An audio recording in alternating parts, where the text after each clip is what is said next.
Hey everyone, this is Caleb with Common Motor, and today we're going to be showing you how to rebuild the internal spring without dampening rod fork style on your vintage Honda. This style fork is the most common, and it's generally found on Honda CB200s, CB360s, CB500s, CB550s, and CB750 motorcycles. If you aren't sure what fork architecture your bike is using, be sure to check out our video in the upper right hand corner. It goes through all the different fork architectures that Honda was using to help you identify what you have at home. Begin by removing your front brake and speedometer cables, front wheel, and front fender.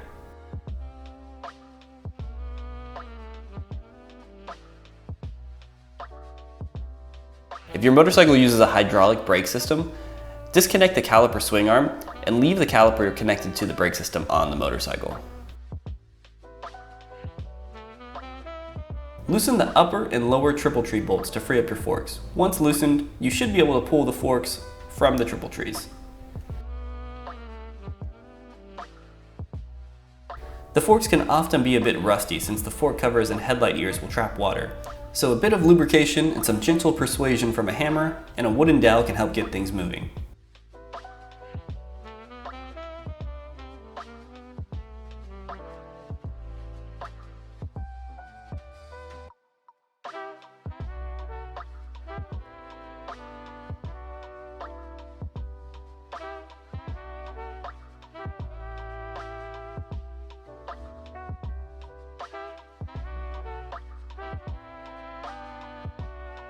When doing all this, we recommend also removing and cleaning the headlight ears, dust covers, headlight bucket, and even the upper and lower triple tree.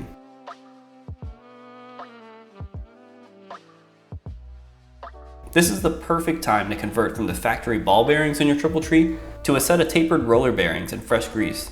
You can check out our video about how to do that in the upper right hand corner as well. Once your forks have been removed, the first and most difficult thing you need to do is break the Allen bolt free on the bottom of the fork.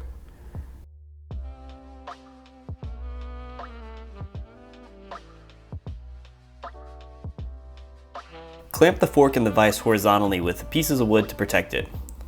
Then spend 10 to 15 minutes with a heat gun heating the lower portion of the fork around the Allen bolt. Once it's hot, have your friend compress the fork as much as they can while you crack the Allen bolt free on the bottom of the fork. The pressure of compressing the fork prevents the internals from just spinning inside the fork as you turn the Allen bolt.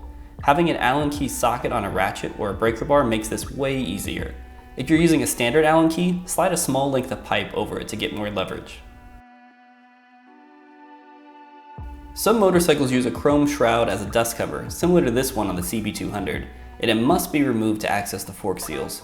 The easiest way we found to do this is by gently using a flathead screwdriver and a hammer to work your way around the shroud and tapping it until it comes off.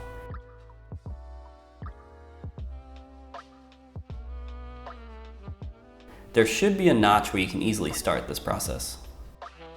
Once you crack that free, you can now remove the top cap and spring from the fork to drain the oil.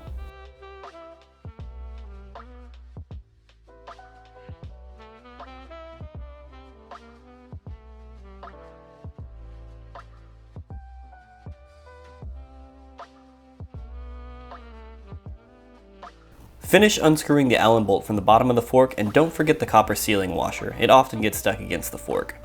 If your Allen bolt is damaged, we do sell replacements that include the bolt and the copper sealing washer.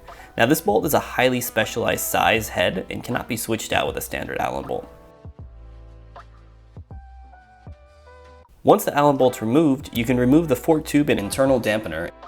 The oil lock will slide off the internal dampener, and then you can remove the dampener from inside the fork tube.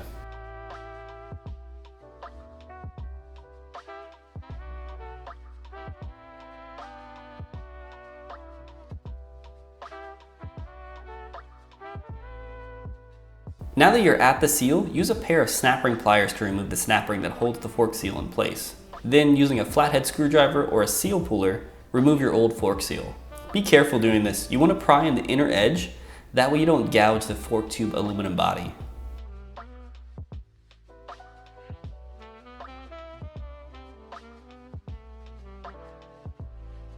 Before starting to clean up your fork tubes, it's important to take a moment and thoroughly inspect them.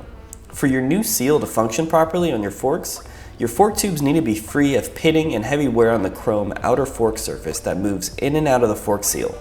Again, this only applies to the surface of the fork tube that's traveling in and out of the seal. Pitting and wear will tear up the new fork seal as well as let fork oil escape, so if yours is bad, look for a good set of used condition fork tubes. If your tubes are in great shape where they travel in and out of the seal, but the upper half is rusty, your tubes are completely functional and able to be reused. We usually remove the rust found on the upper half with a wire wheel and add some clear coat afterwards for a bit of protection.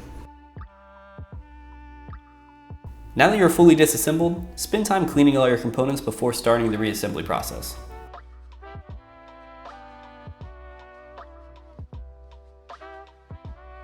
Once everything is squeaky clean, you're ready to install your new seal into the lower fork tube.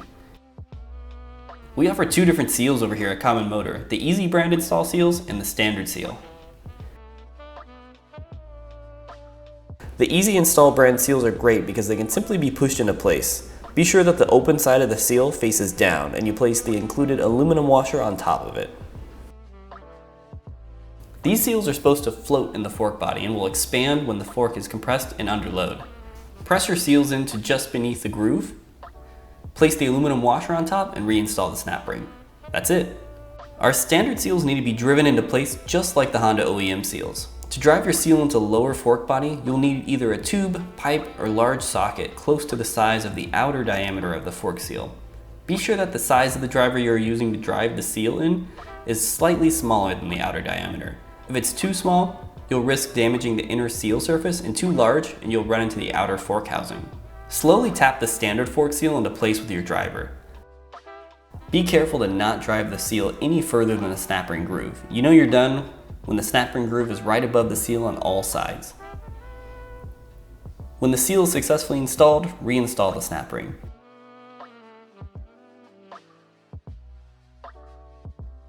With your new seal in place, slide the dampener through the fork tube and push back on the oil lock.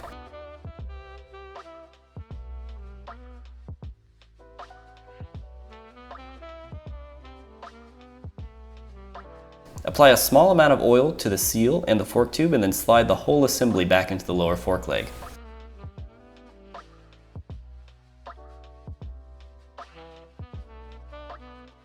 Apply a small amount of Honda Bond 4 or thread sealant to the threads of the Allen bolt and screw the Allen bolt into the bottom of the fork into the dampener inside to hold everything in place. You can just snug down the Allen bolt for now. Honda calls for automatic transmission fluid inside the forks, but motorcycle-specific fork oils have come a long way since the 60s and 70s, and it's always preferable to use a dedicated motorcycle fork oil in your forks. We sell a few viscosities of fork oil based on your weight and how stiff you want your front suspension to be. Automatic transmission fluid is about 5 weight, but we found 10 weight fork oil works best for riders under 200 pounds and 15 weight for riders over 200 pounds. Be sure to check your Honda service manual to see exactly how much fork oil needs to be added for your specific motorcycle. You will need a graduated cylinder for this because it's a very specific amount you need to add.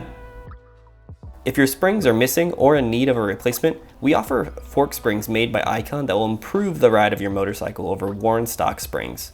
Slide your fork spring back into the fork tube and screw in your top cap. Now that the fork is reassembled, tighten down the Allen bolt on the bottom of the fork. You can reinstall your shroud now if you took one off by gently pressing it on or tapping it into place with a piece of wood. Moving back to your motorcycle, replace your headlight ears, and fork covers if you remove them for cleaning and maintenance. Slide your forks back into place one at a time and make sure the top cap lines up at the top of your triple tree.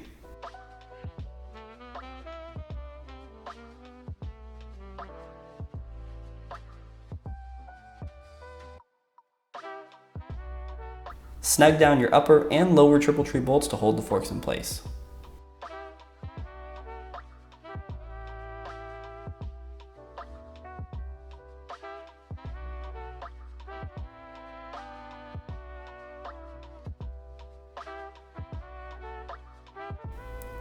You can then reinstall your fender, your front wheel. You can reattach the speedometer and brake cable. Finally, torque the upper and lower triple tree bolts to the factory specs in the description below.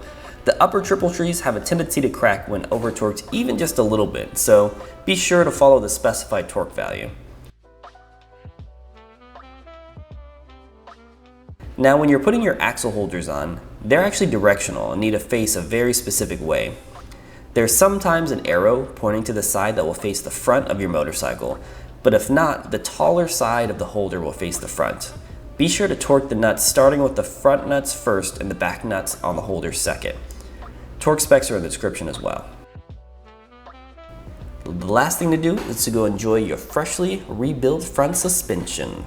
Thanks again, this has been Caleb here with Common Motor. Don't forget to like and follow us on Facebook and Instagram, subscribe to our newsletter over at common-motor.com, and subscribe to this YouTube channel right down below.